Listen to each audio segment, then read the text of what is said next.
My name is Gerald Stapleton. My first name, given to me by my parents, was Basil, and I had so much trouble at school with Basil, so I elected to have Gerald, which is my second name. I first was interested in the Air Force in '36 when Alan Cobham's Air Circus came to our school and landed on the football field. They were all biplanes. And my brother had joined the Air Force, my elder brother, and we'd always been in competition, so I decided to join it. I joined it in January '39, and the people who joined it at the same time, at the same age, I was 18 and a half when I joined, we were very lucky having a year's training, virtually a year's training on all Tiger Moths, Hearts, or Daxes. They're bigger biplanes. And then we went to an operational training unit where we went on to Harvards and Hurricanes. After that, you were posted to a squadron. I was initially posted to 32 Squadron at Biggin Hill, and then was posted to 603. And we had older chaps there who'd been flying in peacetime with the squadron. These were the people we felt sorry for because they had families, wife, children, and they were the first ones to go. They were good pilots, but they weren't good combat pilots because we'd never had any experience. Although we did shoot a couple of German aircraft down in Scotland, they were bombers. They weren't dealing with fighters. No, none of us were, until we learned how to deal with them. In that period of time, we had quite a few casualties.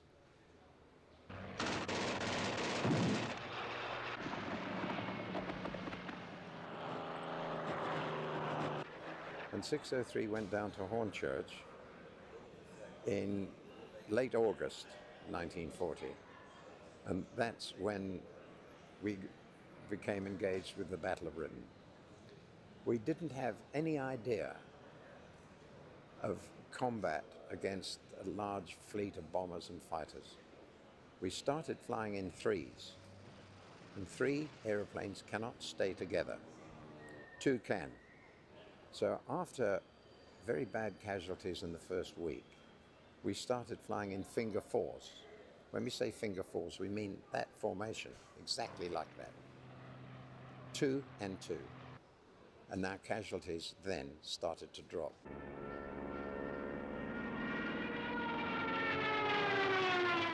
Radar would identify foreign aircraft, but they couldn't identify what models they were. They didn't know whether they were bombers or fighters.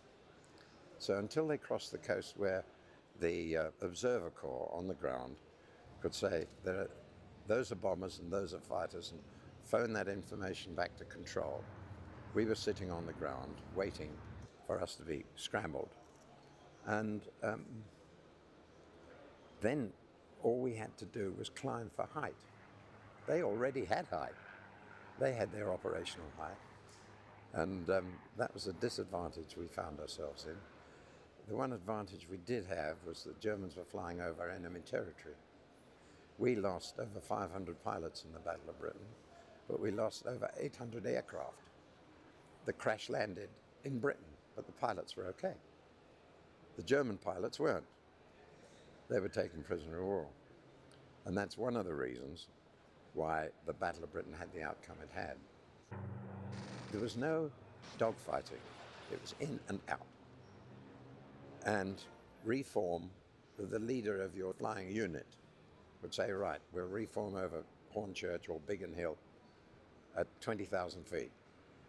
And then you'd get a few of the aircraft in the squadron to get over Biggin or Hornchurch, reform and go back and see if there's anything you could find.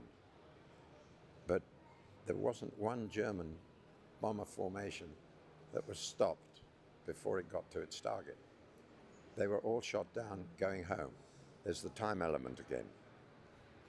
That's when they were shot down.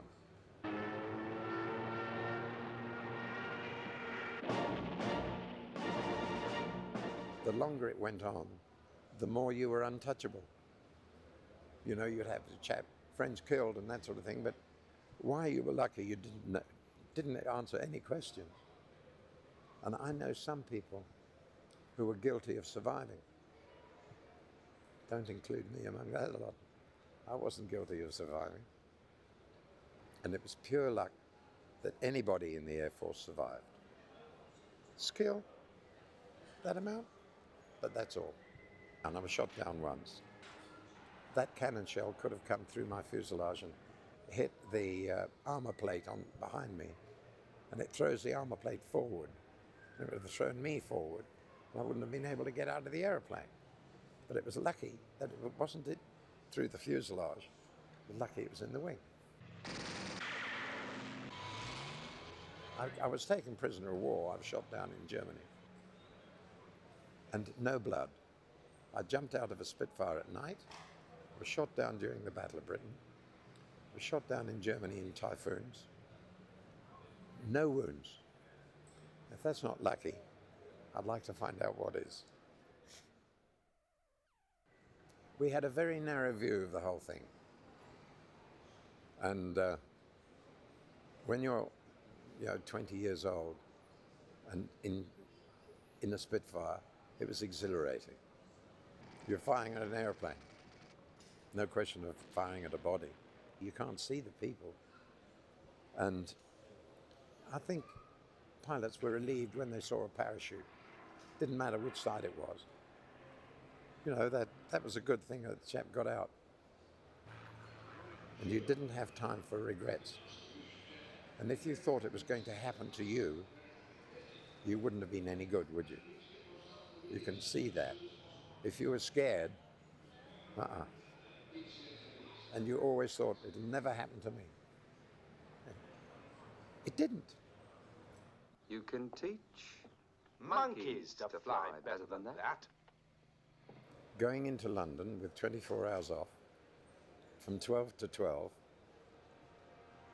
going to a nightclub where you had to belong to a wine club to get liquor, and then going on to a Turkish bath where you'd get there around about 11 o'clock.